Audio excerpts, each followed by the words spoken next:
Hello, good morning. Ito po, nag-prepare ako ng pressed lumpia. Ginagawa ko pong normal yung yung pabalat ko. Akong nagluluto.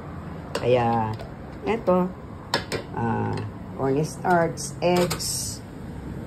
cornstarch and eggs, and a little bit sugar and salt and oil. And then ito na po yung pressed lumpia.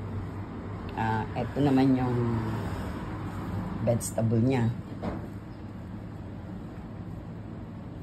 Ayan yung vegetable niya.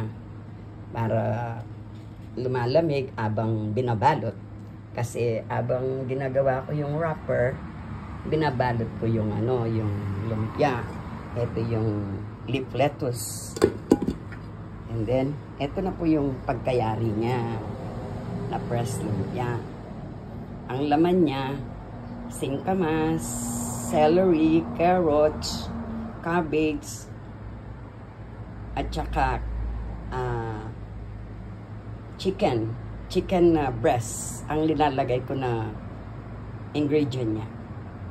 Kaya yan ang ng pressed lumpia ko.